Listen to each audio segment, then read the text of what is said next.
നടന്നു നീങ്ങിയവരുടെ കൊടിയാണ് ഞങ്ങളുടെ കയ്യിലുള്ളതെന്ന് ഒരു കാര്യം ഞങ്ങൾ പറയാം, ഞങ്ങളായിട്ട് തല്ലില്ല, പക്ഷേ ഞങ്ങളെ തല്ലിയാൽ തിരിച്ചു തല്ലും എന്ന് ഓർമ്മിപ്പിക്കുകയാണ്. തിരിച്ചു തല്ലിയിരിക്കും. അത് ഏത് പോലീസ് ഏമാനോടാണെങ്കിലും ഇപ്പോൾ തന്നെ അറിയിച്ചേക്കോ.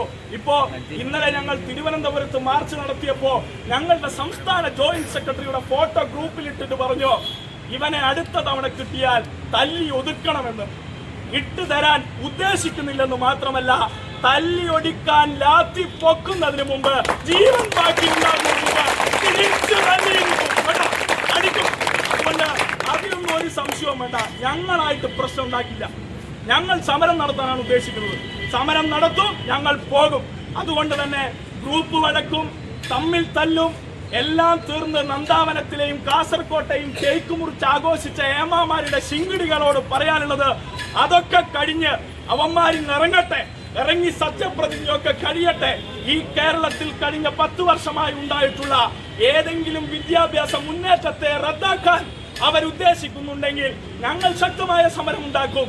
അതിന് അരാജകത്വ സമരത്തിന്റെ ഒരു പിൻബലവും ഞങ്ങൾക്ക് വേണ്ട.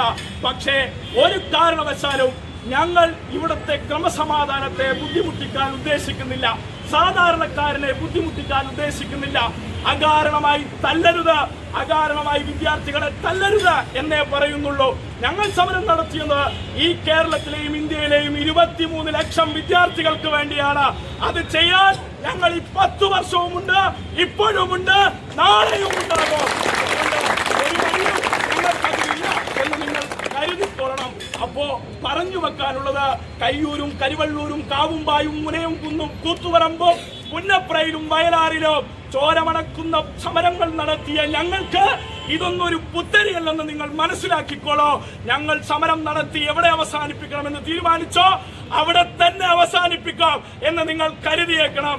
കൂത്തുപറമ്പ് MLA ആയിരിക്കുമ്പോൾ കെ കരുണാകരന്റെ അടിയന്തരാവസ്ഥ പ്രഖ്യാപിച്ചപ്പോൾ സഖാവ് പിണറായിയെ ഇന്ന് കാണുന്ന കോലത്തിൽ നടത്തിച്ച പോലീസ് സംവിധാനങ്ങൾ 3ാം മുറ ഉണ്ടെന്ന് കേട്ടിട്ടുണ്ട്. അത് നിർത്തലാക്കിയ പക്ഷമാണ് ഇടതുപക്ഷം.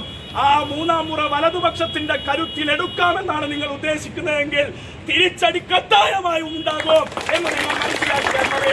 അതുകൊണ്ട് സ്വാഭാവികമായിട്ടുമുള്ള പ്രതിഷേധം ഞങ്ങൾ നടത്തുമ്പോൾ ആ സ്വാഭാവിക പ്രതിഷേധത്തിൽ നിങ്ങൾ മറ്റൊന്നും കാണേണ്ടതില്ല. ഞങ്ങൾ സമാധാനപൂർവ്വമാണ് ഇവിടെ സമരം നടത്താൻ ഉദ്ദേശിക്കുന്നത്. ആ സമരം കേന്ദ്ര സർക്കാരിനെതിരെയാണ്. ആ കേന്ദ്ര സർക്കാരിന്റെ സമരം നിങ്ങളുടെ പോലീസ് അസോസിയേഷന്, ഈ പറഞ്ഞ കോൺഗ്രസിന്റെ ശിങ്കിടികൾക്ക് വല്ല വിവരമുണ്ടോന്നറിയില്ല. കേരളത്തിൽ എങ്ങനെയെങ്ങാനും VD സതീശനാണ് ആഭ്യന്തരമന്ത്രിയാകുന്നതെങ്കിൽ സംഘപരിവാറിനോട് അത്രത്തോളം ബന്ധമുള്ള ആളാണല്ലോ VD സതീശൻ. അതുകൊണ്ട് കേന്ദ്ര സർക്കാരിനെതിരെയുള്ള സമരം VD സതീശനെതിരെയുള്ള സമരം കൂടി ആയിപ്പോകുമോ എന്ന ഭയം കൊണ്ടാണ് നിങ്ങൾ അടിക്കാൻ ഇറങ്ങിയതെങ്കിൽ ഒരുപാട് അടി നിങ്ങൾ വാങ്ങിക്കൊള്ളേണ്ടി വരും എന്നുകൂടി നിങ്ങൾ ഓർമ്മിപ്പിക്കുകയാണ്. അതുകൊണ്ട് സംഘപരിവാർ ഏജന്റുകളുടെ ചെമുട് പണിയെടുക്കാൻ കേരളത്തിൽ നിങ്ങൾ മുതിരേണ്ട. കേരളം മതനിരപേക്ഷ കോട്ടയാക്കി നിലനിർത്താൻ SFI ഇവിടെ ഉണ്ടെന്ന് ആണയിട്ട് പ്രഖ്യാപിക്കുകയാണ്. അതുകൊണ്ട് ഒറ്റ നിമിഷം കൊണ്ട് കേന്ദ്ര സർക്കാർ റദ്ദാക്കി വലിച്ചെറിഞ്ഞിരിക്കുകയാണ്. റിപ്പീറ്റും റിപ്പീറ്റും അതിൽ കൂടുതൽ തവണയും റിപ്പീറ്റേഴ്സ് ഉള്ള ഈ കാലഘട്ടത്തിൽ ആ വിദ്യാർത്ഥികളുടെ അധ്വാനത്തെ ആകെ ഒരു കടലാസ് തുണ്ടിന്റെ വില പോലുമില്ലാതെ വലിച്ചെറിഞ്ഞ കേന്ദ്ര ഭരണകൂടം ഈ നിമിഷം വരെയും വിദ്യാർത്ഥികളെ അഭിസംബോധന ചെയ്യാൻ തയ്യാറായിട്ടില്ല. രാജ്യത്ത് പരീക്ഷാ പേടിയെ മറികടക്കാൻ നിങ്ങൾ മൻ കി ബാത്തിലൂടെ എന്നെ കേൾക്കൂ എന്ന് പറയുന്ന നരേന്ദ്രമോദി എന്ന കപട ഭരണകൂടത്തിന്റെ നേതാവ് ഈ നിമിഷം വരെയും കഴിഞ്ഞ അദ്ദേഹത്തിന്റെ ഭരണകാലയളവിൽ 5 തവണ ചോദ്യപേപ്പർ ലീക്കായിട്ടു ഇതുവരെയും MHRD മിനിസ്ട്രിയോട് വിശദീകരണം ചോദിച്ചിട്ടില്ല. ധർമ്മേന്ദ്ര പ്രധാൻ എന്ന കേന്ദ്ര മാനവ വിഭവശേഷി മന്ത്രി ഈ നിമിഷവും ജനങ്ങളെ അഭിസംബോധന ചെയ്തിട്ടില്ല.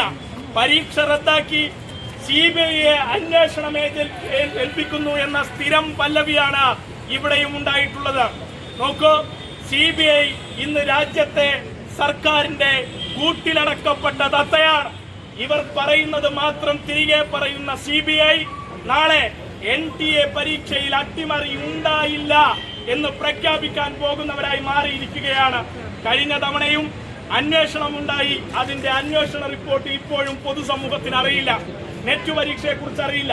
കഴിഞ്ഞ തവണ 2022-ലും 2021-ലും 2023-ലും ഒക്കെയും നീറ്റുമായി ബന്ധപ്പെട്ടുണ്ടായ വിഷയത്തെ സംബന്ധിച്ച് ജനങ്ങൾക്കൊന്നും അറിയില്ല. വിദ്യാർത്ഥികൾ ഇവിടെ മെഷീൻസിനെ പോലെ, യന്ത്രത്തെ പോലെ ഇവർ പറയുമ്പോൾ പരീക്ഷ എഴുതാനും പറയാതിരിക്കുമ്പോൾ പരീക്ഷ എഴുതുമ്പോഴും എഴുതാതിരിക്കാനുമുള്ള നിലപാടിലേക്ക് സ്വയം മാറണമെന്നും ഇവരുടെ കേന്ദ്രീകൃതമായ സംഘപരിവാർ താല്പര്യങ്ങൾക്ക് വിദ്യാർത്ഥികളെ വിധേയപ്പെടുത്തുകയാണ് സംഘപരിവാർ ചെയ്തുകൊണ്ടിരിക്കുന്നത്. അതിന്റെ ഉദാഹരണം കേരളം കണ്ടതാണ്. കേരളത്തിലെ സർവകലാശാലകളെ ഇല്ലാതാക്കാൻ ശ്രമിക്കുന്ന സംഘപരിവാർ അതിന്റെ തുടർക്കഥ എഴുതിക്കൊണ്ടിരിക്കുകയാണ്. അതിന്റെ തിരക്കഥയും സംഭാഷണവും സംവിധാനവും ഒക്കെയും ലോക് ഭവനിൽ ഗവർണർ നിർവഹിക്കുമ്പോൾ അതിൽ കഥയറിയാതെയും കഥയറിഞ്ഞും ആട്ടം കളിക്കുന്ന VC-മാരെയും നമ്മൾ കണ്ടതാണ്.